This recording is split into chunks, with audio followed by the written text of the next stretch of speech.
Assalamualaikum warahmatullahi wabarakatuh. Selamat sore teman-teman. Kemarin saya sempat bikin video beberapa tahun yang lalu sih, udah lama juga, bikin video tentang tutorial bagaimana mengemudi di jalan tol atau berkendara di jalan tol. Saya rasa waktu itu udah cukup jelas bagaimana penjelasannya, tata cara, juga peraturan-peraturan berkendara di jalan tol. Terus kemarin ada yang ini juga, sempat ada yang banyak sih yang ngasih komentar positif, dan pada akhirnya ada yang berkomentar, terima kasih mas, saya mau coba. Terima kasih, sangat bermanfaat. Itu kan tujuan saya tuh untuk memberikan arahan, panduan bagaimana cara berkendara di jalan tol. Tapi pas ada yang mau coba, jadi saya ketakutan juga. Apakah orang mau coba berkendara di jalan tol cuman gara-gara video ini gitu kan? Makanya di sini saya mau ngasih tambahan. Jadi gini teman-teman, berkendara di jalan tol bagus sekalian kalau misalkan mau coba. Cuman begini, ada beberapa yang perlu teman-teman pahami, itu intinya ya. Jadi untuk berkendara di jalan tol tuh, kita minggir dulu deh bentar, ada telepon. Untuk berkendara di jalan tol itu beda sama berkendara seperti di jalan-jalan perkampungan, jalan raya, pokoknya di jalan yang non tol itu beda banget ya. Kenapa? Teman-teman harus perhatikan dari segi kecepatan. Nah, dari kecepatan tuh minimal 60, maksimal ada yang 80, ada yang 100 gitu kan. Minimal ada yang 60 sama yang 40. Nah, rata-rata itu 60 km per jam. Nah, sekarang teman-teman jangankan 100 km, kita di 60 aja.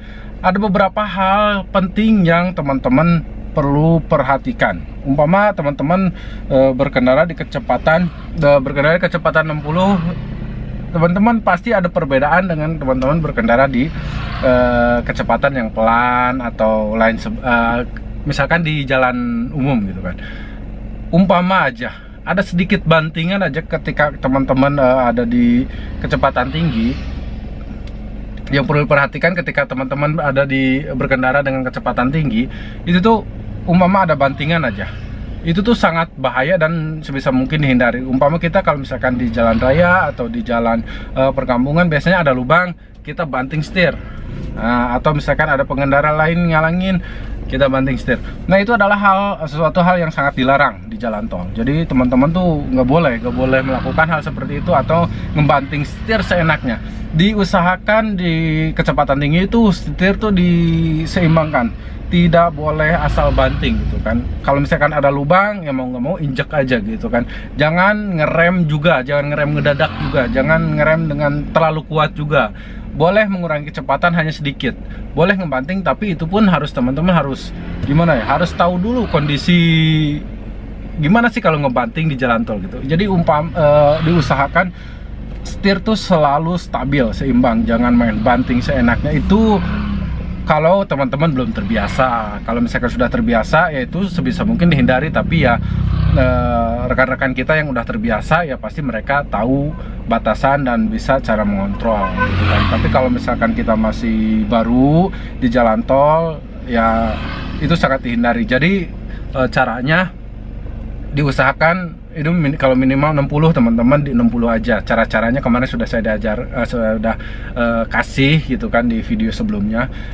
Teman-teman misalkan 60 ya 60, kalau misalkan batas kecepatannya bisa kurang, ya teman-teman kurang dulu aja gitu kan. Semakin sering, kalau teman-teman makin sering, makin bisa kok lama-lama gitu kan. Intinya pada dasarnya jaga kecepatan satu. Yang kedua, jangan ngebanting seenaknya. Ketiga, jangan ngerem mendadak. Jangan ngerem mendadak gitu kan. Kalau misalkan ada lubang, kalau misalkan ada mobil yang berhenti, misalkan di depan nih ada mobil berhenti, umpama kita masih bisa ngerem pelan-pelan, kita rem pelan-pelan. Tapi kalau misalkan udah nggak bisa, kita rem pelan-pelan, ya mau gimana lagi. Tapi ya diusahakan hindari rem mendadak ataupun bantingan setir. Makanya kecepatan yang pelan itu perlu diperhatikan. Kecepatan teman-teman maksudnya perlu diperhatikan, jangan terlalu cepat juga, dan jarak juga harus diperhatikan biar nggak ngerem mendadak gitu.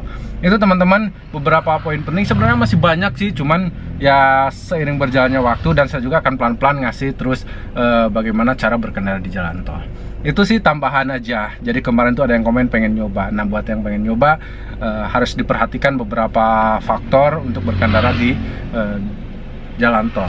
Ya cuman apa namanya, gak cuman aturan-aturannya aja, tapi juga skill dan lain-lain harus diperhatikan dan dipertimbangkan. Oke, teman-teman, terima kasih banyak sudah mampir. Mohon maaf, bukan bermaksud untuk menggurui, hanya berbagi sedikit pengalaman yang ada aja. Itu aja sih teman-teman ya, makasih banyak udah nonton.